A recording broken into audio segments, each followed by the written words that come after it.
Spokane came up empty. And now McCade Brown bookending this series with starts. He was the starting pitcher on Tuesday. The 6'6" right-hander out of Normal, Illinois and Indiana University. Third-round draft choice 4 years ago now. And he's facing Drew Jones leading off, the hop center fielder, and the fastball inside ball one. E.J. Andrews Jr. is in left field. Caleb Hobson in center. And Jesus Bugarin around in right. Hobson shading Jones to the opposite field. The pitch to Drew. Fastball fouled off. And it's 1-1. Aiden Longwell, the first baseman. Gene Perez, the second baseman. Andy Perez, no relation, is the shortstop. Skylar Messenger at third. And Cole Messina back of the plate. Righty-righty battle to begin the bottom of the first. No score.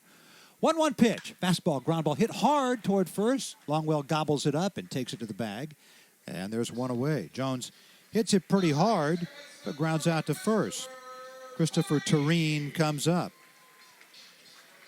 McCade Brown on Tuesday went just 2 innings, gave up 2 hits, 2 unearned runs. His defense committed 3 errors behind him in the first inning, leading to the 2 unearned runs. Also, the Hops had a couple of infield hits. Fastball high to Tureen, ball one. Christopher playing second base today.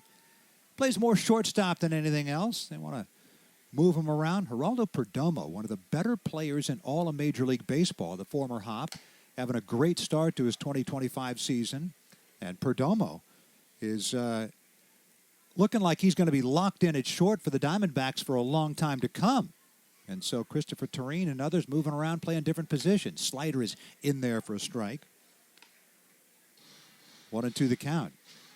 I think I saw, Matt, where Perdomo was among he and Mookie Betts were among the league leaders in OPS. Pitch foul back by Tureen. Tyler Soderstrom having a great year to begin the season. And you were all over Geraldo Perdomo. All the seeds of a great ball player while he was here. It was just a matter of developing power, and I think that power is arriving for him. Switch hitter, smart base runner, not a speed demon, but a very good base runner who could steal a base, and plus defensive shortstop. Fastball popped up, back of the plate. Messina coming back to the screen, but it's on the other side. Found its way between the roof and the net. Somebody down there made a nice play. Hopping up to the back portion of the lower deck. 2 balls and 2 strikes. We'll have a true lower deck and upper deck in the new ballpark that will open up next April, right next door. 2-2 pitch, swung on, line drive foul. Again, pounding Tureen inside. Let's see if he goes breaking ball away here. Still 2-2, 8th pitch of the at-bat coming up. 6th of 24 meetings between these two teams this year. The right fielder, Jesus Bugarin, wasn't quite ready. And now he gets back to his position. Well, we get a close-up on MILB TV of Jesus Bugarin, the right fielder. Breaking ball fouled off. He did come slider. 9th pitch of the at-bat coming up.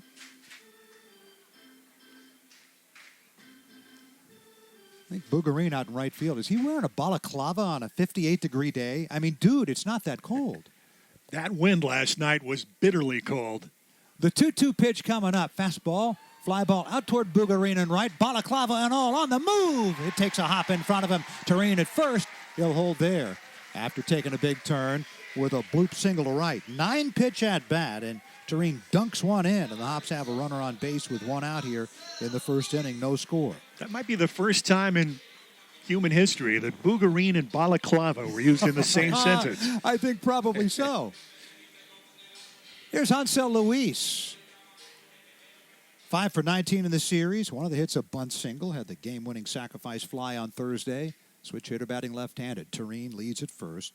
Stolen one, been caught 2 times this year. He goes. The pitch high. Messina's throw on a hop. Past Andy Perez into center. Tureen gets up. He'll hold there as Hobson gets on top of it quickly. And Tureen has his second steal in 4 tries this year.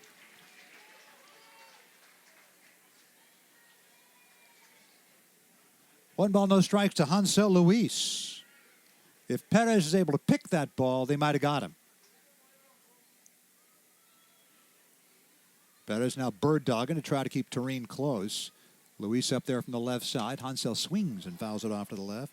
1 ball and 1 strike.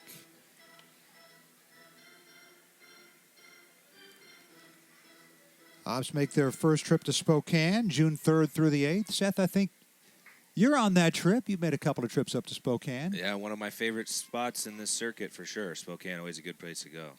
1-1 pitch coming up, and it's swung on, pulled on the ground toward the right side. Gene Perez to his left, and then he, moving to his left, throws back to his right like a quarterback rolling out of the pocket. And he throws to first to get him. And Tureen takes third. With 2 down. Ryan Waldschmidt comes up. 4 for 18 in the series with a double, 4 walks. Waldschmidt yesterday drove home a run with a double in the 4th inning. First run of the game. And then in the 8th, let it off with a base hit and scored the go-ahead run as the Hops won yet another 1-run affair. Right-hand hitter waits. Waldschmidt takes a fastball over the outside corner. Good frame job by Cole Messina. 0-1. McCade Brown, 6'6", 225-pound right-hander. He'll be 25 years old August 15th. The Ides of August. 0-1 pitch from Brown. And it's foul back. 0-2. No score. We're in the bottom half of the first inning. I don't know if I'm buying 225. You're thinking 240? He's pretty solidly built at 6'6". I think 235, 240 probably more accurate. I'm with you. Hops wearing their new jersey tops, new vine jersey tops. The pinstripes are green vines, more visible than the ones last year. And instead of Hillsboro across the front, it says Hops. 0-2 pitch coming up. Breaking ball outside. That was a curveball, backhanded by Messina. Tureen at third base with 2 down here in the bottom of the first inning. Hops trying to break the ice early. Plate umpire Theo Arndt getting a fresh supply of baseballs from the ball girl. Drops him into his saddlebag. Waldschmidt back into the right-hand batter's box.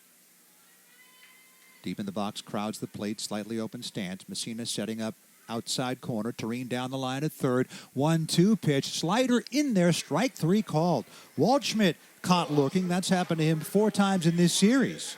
I think he's going to learn at the high A level. He's going to need to be more aggressive. The Hops leave Tureen at third base. We go to the top half of the second. No score on the Hops Broadcast Network.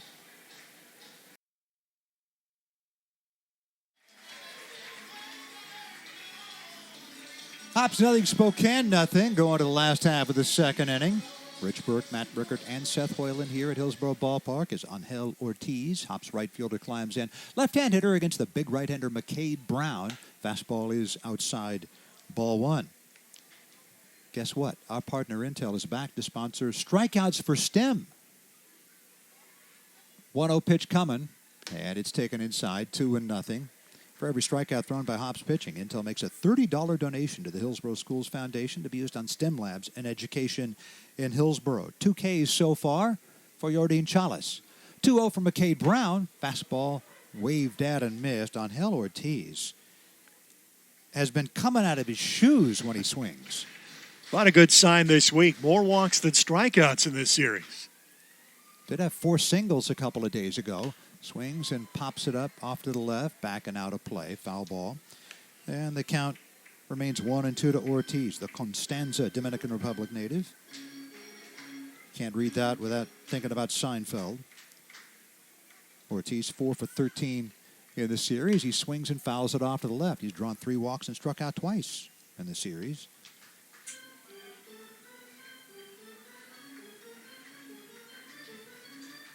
No runs, 2 hits for Spokane. No runs, 1 hit for the Hops. We're in the bottom of the second. 2-2 pitch. Swung on. Line drive towards center field. Hobson going back on the ball. He's got a play, and he brings it in. Kind of gliding back toward the alleyway in left center. Got a good jump on it.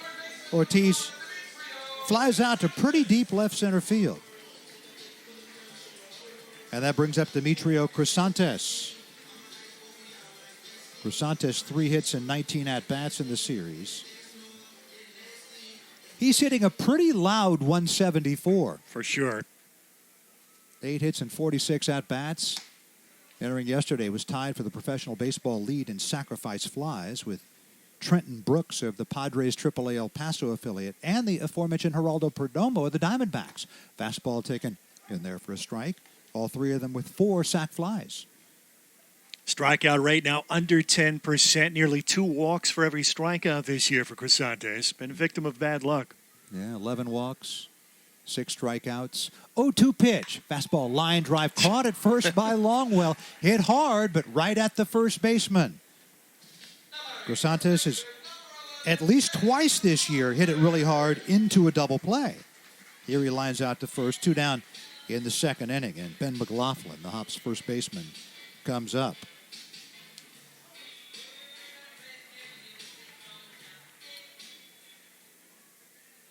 Brown nods yes to Messina, setting up outside corner. Fastball waved at a miss by McLaughlin, 0-1. McLaughlin 1 for 9 in this series, struck out 4 times. Walked 3 times as well. Another guy with more walks and strikeouts on the season. Curveball is inside. Plus 30% walk rate early on for McLaughlin. Drawn 10 walks this year. 1-1 pitch. That's a line drive into left field, base hit. Messenger dived but couldn't get it. A 2-out single for McLaughlin, his second hit of the series. And that brings up Hops catcher Gavin Logan, who has settled into catching every other day. It's his 6th game. He missed the entire opening weekend because of the flu. And since then, he's caught every other day. 8 hits and 18 at-bats, hitting .444. He's hit in all 5 games in which he's played. Oyen, Alberta native Gavin Logan, one of the hardest working baseball players you will ever see. Pitched to the former Oregon State Beaver, swung on and missed. And speaking of the Beavers... You're not going to outwork the farm boys, Rich. That's just never going to happen. Yeah, Gavin Logan, farm boy from Alberta, out in the plains. Easton Tall, Oregon State's starting right fielder, who's turned himself into a major league prospect, is sitting in the 4th row over near the Hillsboro dugout. Pitch taken inside. 1-1 to Gavin Logan. Thing about the farm boys and the farm girls, too, they're always smarter than you think. I kind of thought they were pretty smart. I think a lot of people underrate. 1-1 pitch coming up to Logan. Brown delivers, and it's fouled off to the left. Well, they call catcher's gear the tools of ignorance. That's right. And there's no greater misnomer in the game of baseball because those guys are the smartest guys in the field.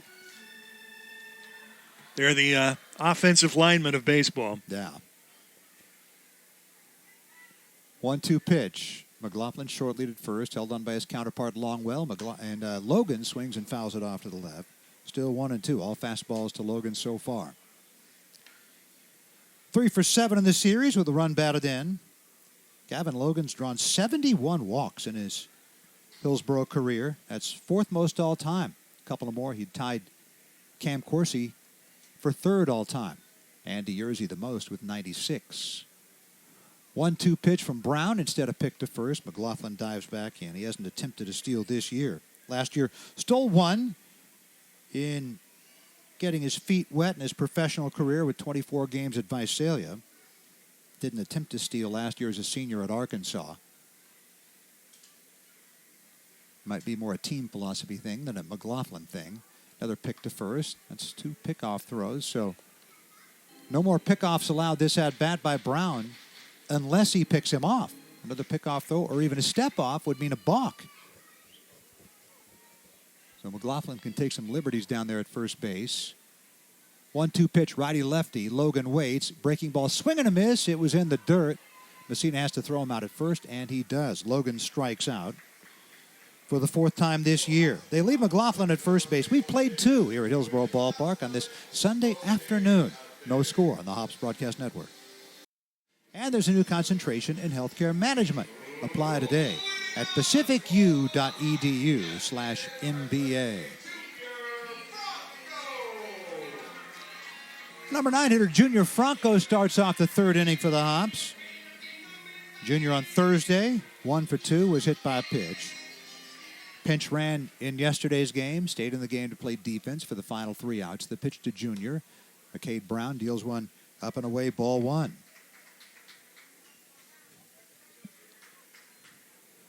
Thicket of people out on the Toyota family berm down near the left field foul pole, sitting on blankets and such. Pitch taken outside. Ball 2, 2-0. They're choosing to sit over in foul territory. Folks, if you move your blankets over to fair territory, you might have a home run come your way. 2-0 pitch is taken high. 3-0 to Franco. Junior from Bonnie in the Dominican. Little thin strip of grass out past the right field fence.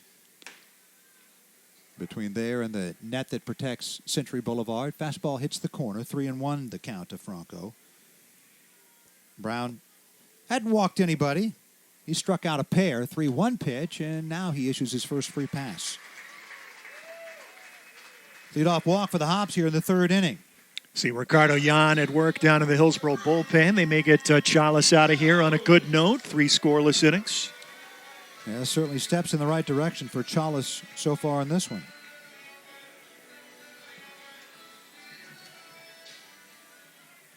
Drew Jones grounded out to first his first time up. Hayden Longwell holding Franco aboard. And the pitch, breaking ball, dropped in there for a strike. Good curveball to start him off. Last year, Junior Franco, 98 games, stole 32 bases, most the latter half of the year. Was caught 8 times. Breaking ball, line drive, leaping try by Andy Perez. Tracking it down in shallow center, throws it back to Gene Perez for the force. Junior Franco had to hold because he thought the ball might be caught. It was off the glove of Perez, and he tracked it down, maybe 20 feet away, and they get the 6-4 force. Jones smokes it, but off the glove of the shortstop, Andy Perez. I'd like to see a few of Jones' teammates follow his lead. Here's a guy who was as patient as anybody in professional baseball last year, walking at an 18% clip. But he is a much more aggressive hitter. Yes, the strikeout rate has jumped up, but he's making lots of quality contact, getting on base, and being a very productive hitter early in the season. You know, Jones last year swung at just 38% of pitches.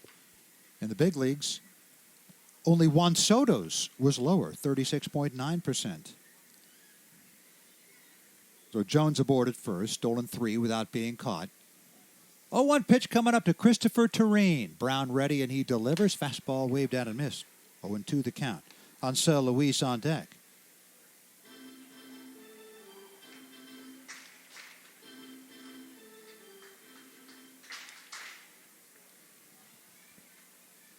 Jones, big lead at first, not as big as he can take.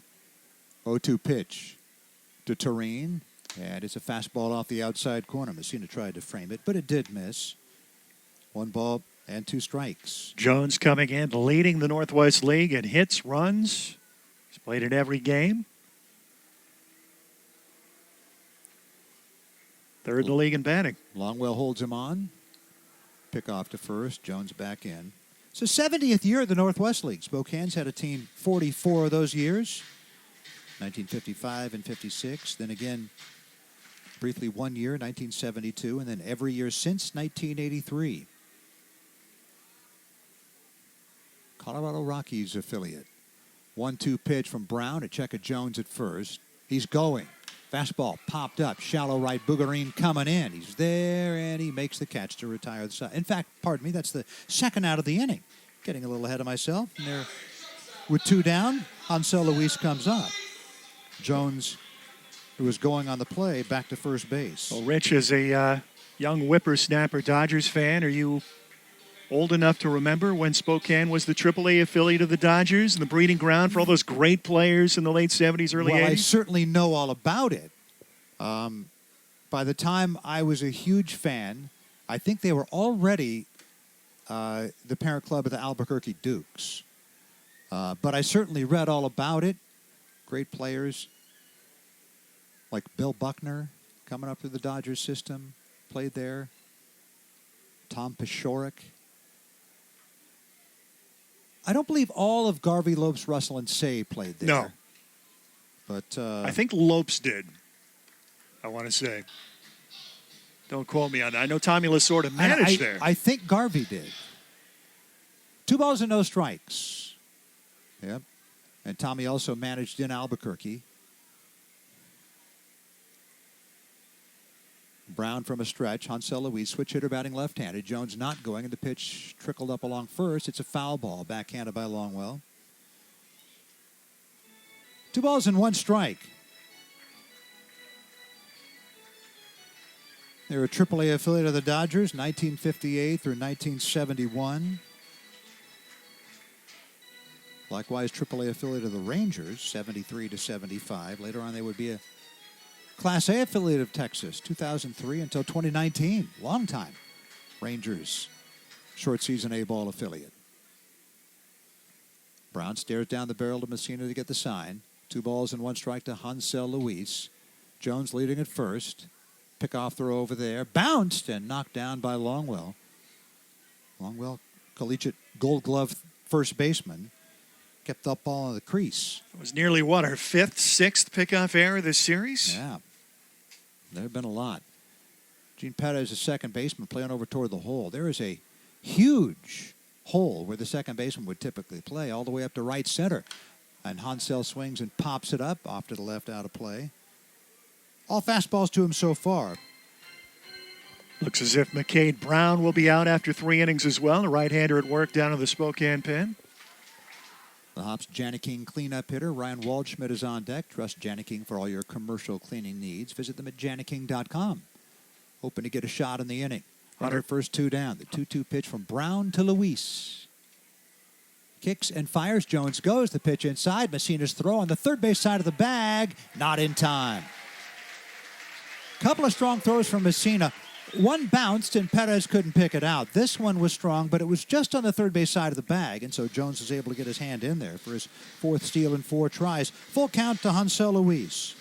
I think the Hops got a break there. That sure looked like a strike to me, and Messina had a word with the home plate umpire after that. Pretty close play at second as well. 3-2 pitch swung on. Fly ball toward left center field. Hobson converging with Andrews. It's E.J. Andrews. They collide, and one of them caught it. I believe it was Hobson that got it. And it is. The center fielder Hobson. All I know is that the ball wouldn't land on the turf, and somebody caught it. And it was the center fielder Hobson who brought it in as the two came together. I don't know if Hobson wasn't yelling loud enough. It's the center fielder's ball always, if he wants it, or if Andrews wasn't listening. Either way, doesn't hurt Spokane. The Hops have left 3, 2 in scoring position. We've played 3, no score on the Hops Broadcast Network.